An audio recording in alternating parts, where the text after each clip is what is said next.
16 na complainant mula sa civil society at religious groups ang naghain ng impeachment laban kay Vice President Sara Duterte sa opisina ng House Secretary General.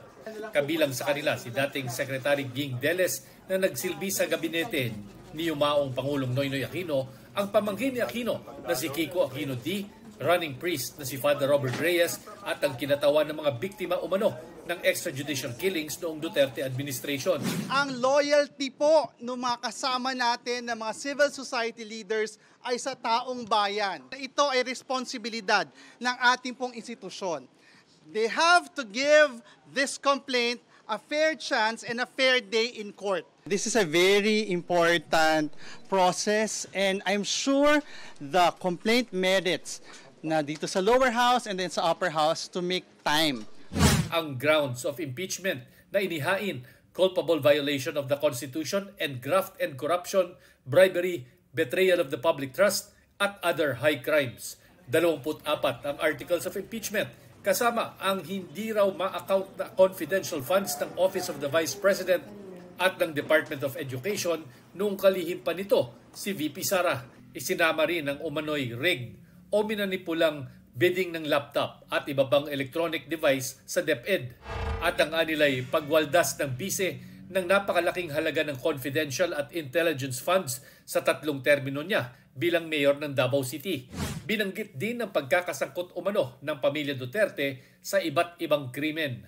At ang pagbabanta umano ni VP Sara sa buhay ng Pangulo sa Zoom press con niya noong November 23, napapasok daw sa betrayal of public trust at high crimes. Among the articles po are the misuse, the failure to account, the intel and confidential funds of both the Office of the Vice President and also of the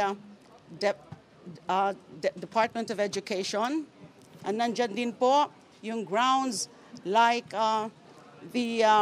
yung kanyang mga threats, yung kanyang mga rants. Meron din as an article about her involvement also in the extrajudicial killings during her term as mayor of Davao City. Ayon sa House Secretary General, susuriin nila ang complaint base sa mga alituntunin ng impeachment process saka ipadadala sa House Speaker. Sa December 21 ang huling sesyon ng Kamara bago sila mag-adjourn. We have 10 days to act on it.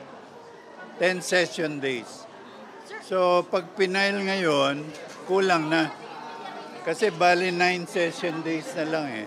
Paniwala ni Sendanya, hindi hadlang sa paggulong ng impeachment ang limitadong panahon ng Kamara para talakayin ang impeachment complaint. Mahalaga po itong impeachment complaint na ito para simulan na yung totoo na step process towards holding the Vice President accountable. Simple lang naman po ang kailangan natin tandaan. Kung hindi ngayon, kailan pa? Kaugnay naman sa umano'y pagbabanta ni VP Sara sa buhay ni na Pangulong Marcos, First Lady Liza Marcos at House Speaker Martin Romualdez, iniurong ng NBI ang kanilang investigasyon sa December 11 matapos hindi sumipot ang bise noong nakarang linggo. Inihatid ng mga tauhan ng NBI sa OVP sa Mandaluyong kanina ang panibagong sampina para padaluhin si VP Sara. Sinusubukan pa naming makuha ang pahayag ng bise tungkol sa impeachment complaint at bagong sampina ng NBI. Para sa GMA Integrated News, ako si Chino Gaston, ang inyong saksi. Hindi bababa sa 1/3 ng mga kongresista ang kailangan pumabor sa impeachment para ma-endorse ito sa Senado.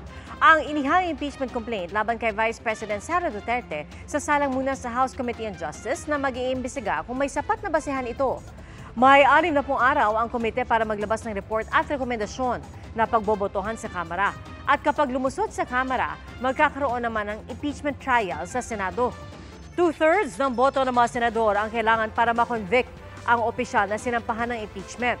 At sakaling maalis sa pwesto ang isang vice-presidente sa pamamagitan ng impeachment, magno-nominate ng kapalit niya ang Pangulo mula sa mga miyembro ng Senado at Kamara.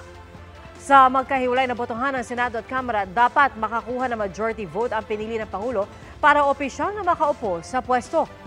Sa kasaysayan ng Pilipinas, wala pang na-impeach na nakaupong vice-presidente.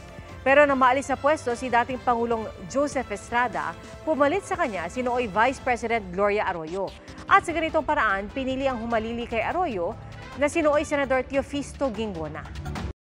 Mga kapuso, maging una sa saksi. Mag-subscribe sa GMA Integrated News sa YouTube para sa iba't ibang balita.